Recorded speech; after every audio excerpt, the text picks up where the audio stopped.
faster than the wind when you're at the door.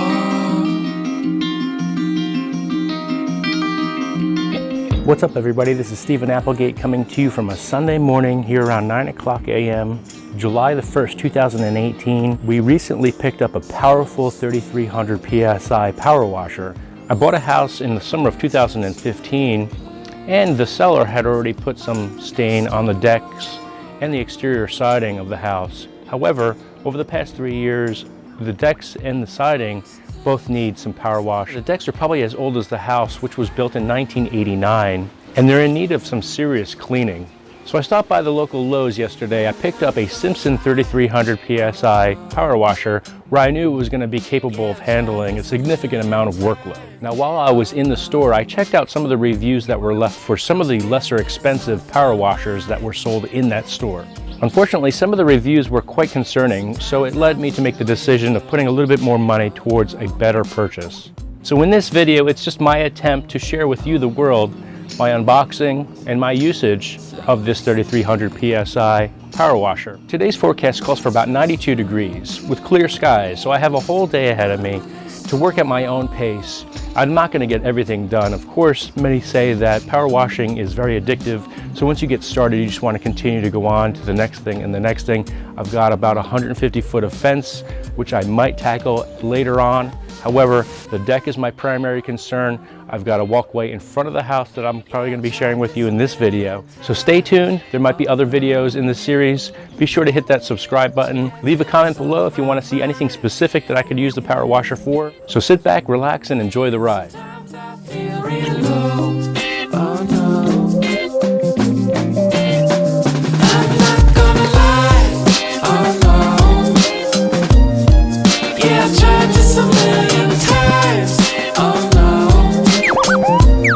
As you can see, this is a serious piece of equipment.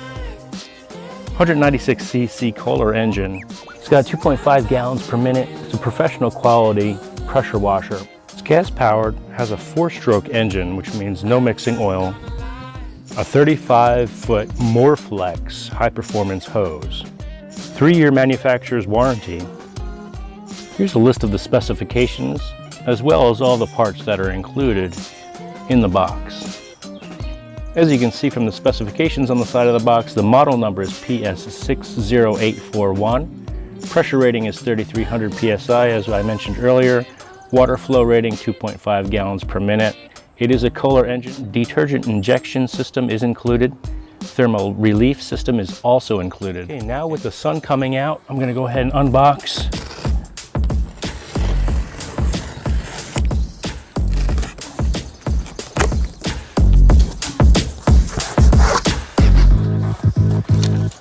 Got your quick guide here for getting set up quick and easy. Put that aside for now. Okay.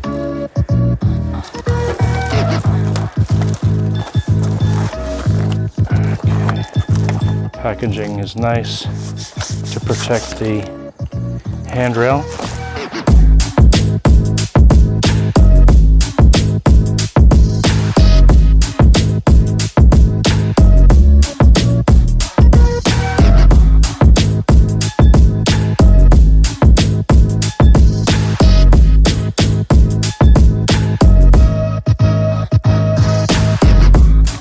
Nozzle tips here.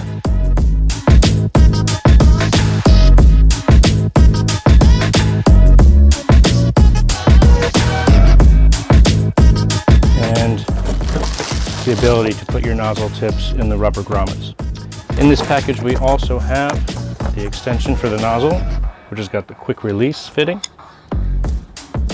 and a protective cap for shipping. Pulling that away, we've got the main component of this machine right here. I tell you, there's nothing nicer than seeing a brand new 4-stroke engine coming straight out of the box.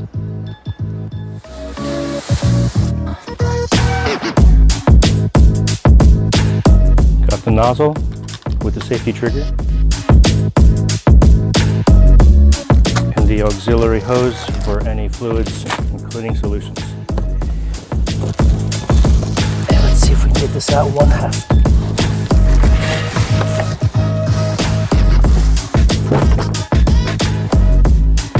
we go. So the entire box is about 80 pounds, and with a bad back that I've got, that was a little bit of a strain.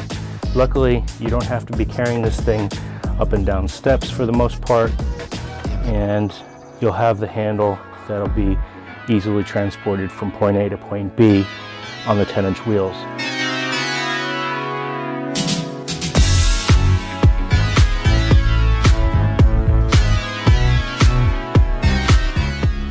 Okay, moving on. Let's see what else we got here. Looks like it did come with 4-cycle motor oil, and it should be 10W30. Yes, that's what it is right there. Go ahead, slice that open.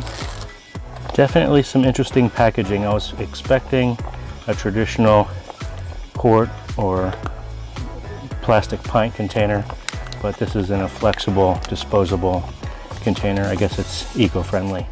All right, before going any further, step A, install the handle. Slide the handle assembly onto the frame and secure with saddle bolts and knobs. So it doesn't appear to be any tools needed in this step, at least.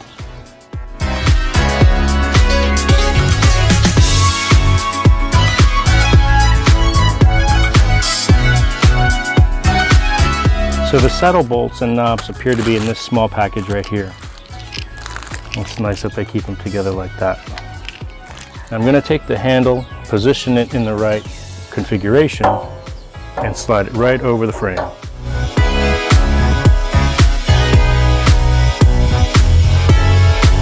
Now the handle needs to be pressed down all the way onto the frame so that the bolts can go through, just like so.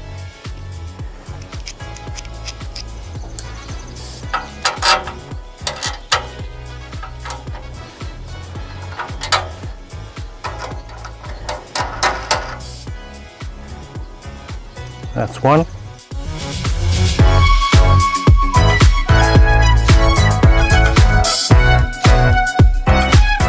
And that's two. All right, step B, add or check the oil. The engine is shipped without oil. You can see right down here is the oil port, and make sure that you check your oil levels continuously to ensure that there's an adequate amount. Simpson was kind enough to use this fancy little cap that fits, hopefully, right into that reservoir.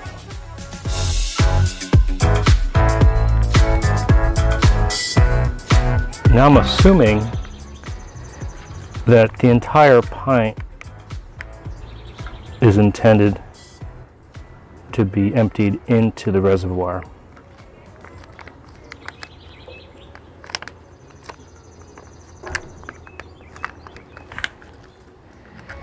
Go ahead and turn that upside down and make sure all of the fluid is down towards the cap. No spillage, which is great. Look at that.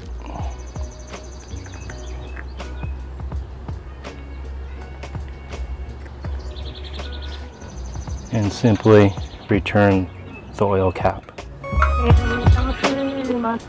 Just be careful not to cross thread anything. There we go. Now step C says add gasoline in a well-ventilated area outdoors as well, with unleaded gasoline of 86 octane or greater. They also say at the checkout area to not use ethanol fuel, or at least anything greater than 10% ethanol. So what I'm going to do is I'm going to remove this caution label, as it states here that it is of course shipped without oil.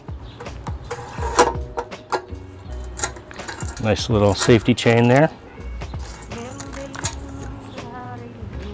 Get these labels and tags off. This caution tag says there is no oil, as we understand.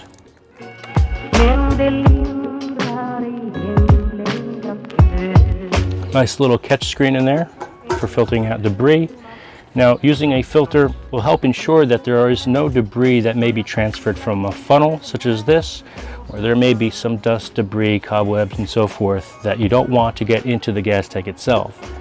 Some of you may have seen my drone video of me cutting the grass, and I showed off this old 5-gallon gas tank that my father used to take me go-kart racing with, and here I am using it once again, as I always do, fueling my machines.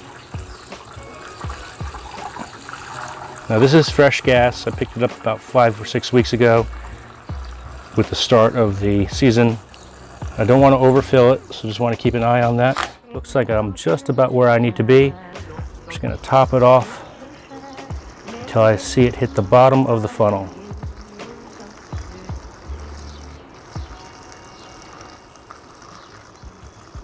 That should just about do it. There we go. Now removing the funnel, I could see that the gas and fuel level is just to the lower portion of the screen filter that we had inserted into the tank itself prior. I'm going to close the cap up, putting the safety chain back into place, ensuring that it is secured. There is no spill. All right, now step 1 of the quick start guide indicates to connect the garden hose to the pump, threading the garden hose to the pump inlet, as you see right here. However, I'm going to hold off on that since the garden hose is not long enough to reach my deck at this position as I'm recording the tutorial. So I will remove this safety cap so that when I do bring the machine over to the hose, I will connect it simply to that port. So I'll proceed to step number 2 by connecting the high pressure hose to the pump outlet. So we've got this very nice high-end professional quality 35-foot hose. It's got a nice protective coating on there, so if you are working with corrosives, you can be sure that these things will last you a while. Be careful by cutting the strings. I'm going to go ahead and prop up the machine since it does have a bumper on the front end, just to get a better perspective and angle for step number 2 here. So looking at the 2 ends, it appears that they are nearly identical, so I don't think that it matters one way or another if this is going to be in the machine side or at the gun side.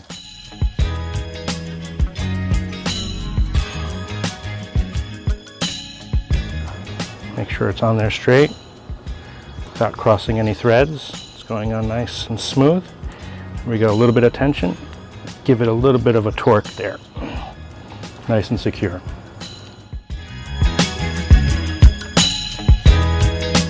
Now that the hose is attached, in step number 3, connect the other end of the high pressure hose to the spray gun itself. The spray gun is a model OR451. It comes with packaging, a little safety cap so that no debris gets into the end. Grab the other end of your professional hose, and without stripping any threads, make sure that you tighten that so that there is no leak. Step 4 indicates to connect the spray wand to the spray gun, threading the spray wand into the end of the gun itself. Once again, during shipping, they provide you a little protective end here that you'll need to unthread in order to attach it to the end of the spray gun. Feels good.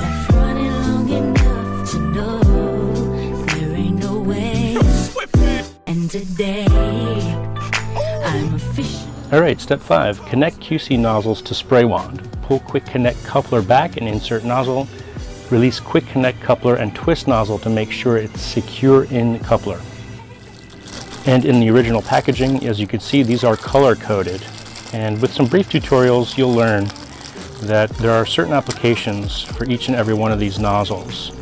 I'd stay away from the yellow if you're going to be working with wood in your deck. The green indicates a 25-degree spread for the flow, so that'll probably be your best way to go if you want to be a little bit more aggressive on power washing your deck and the wood. However, what I'm going to do is I'm going to start with concrete power washing at the front of the yard. So I'm going to go and start with the 15-degree yellow quick connect tip. Yeah.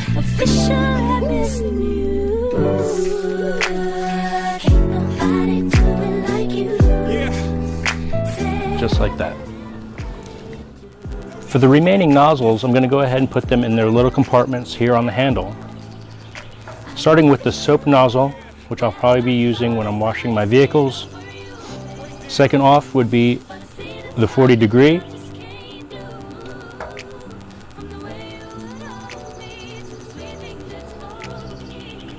And the red is 0 degree. And for the last two here on the left, we'll save for the most commonly used, which is the 25 degree green tip.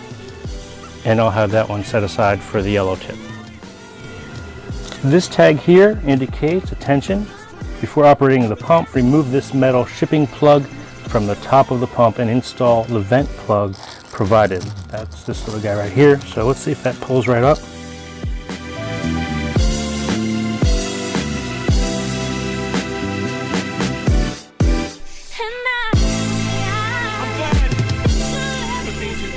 Which doesn't seem to be the case, so I'm going to need a tool for that.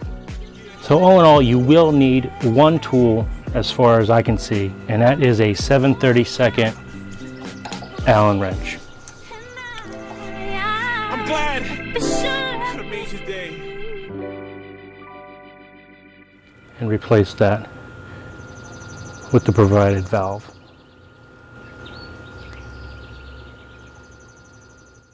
Now it is at this time that I relocated to the side of the yard, and I saw these serial numbers tucked away with a zip tie. And I'm going to go ahead and just peel and stick a few of these in some inconspicuous areas so that we can reference that at some future point in time.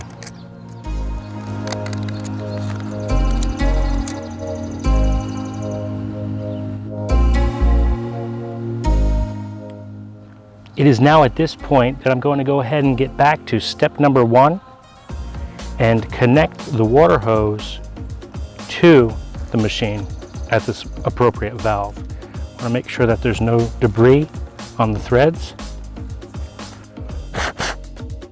And the connector does have a little screen inside. I'm going to go ahead and just attach it right there. Make sure that there's no cross threading. Nice and snug so it doesn't leak. There we go. Go ahead and turn on the water.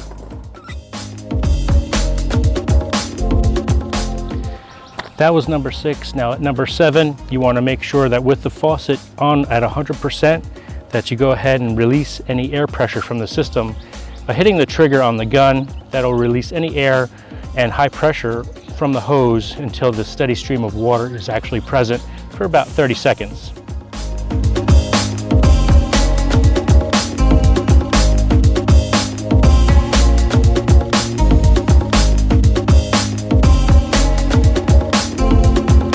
Step number 8, verify the fuel switch is in the on position. Of course, you can see on the machine all the steps are numbered as well. And step number 9, verify that the engine switch is turned to the on position. And in step number 10, ensure that the choke is in the closed position. Okay, up to this point, you've done everything that you need to do to get this machine up and running. Now, step number 11, very straightforward. Pull the recoil starter grip in order to get the engine running. It might take a few pulls since the engine is brand new and has never been run.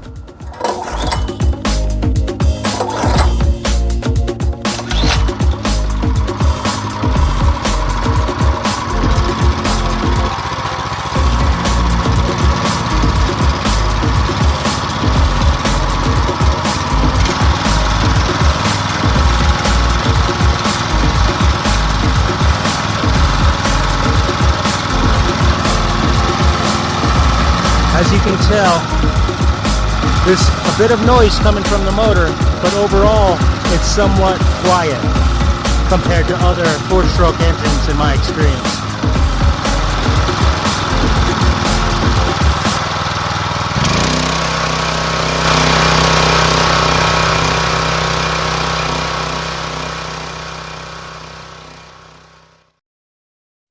Now I'm going to start with the sidewalk at the front of my house.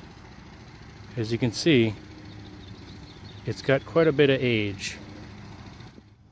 It should be quite interesting to see the final result after it's all said and done.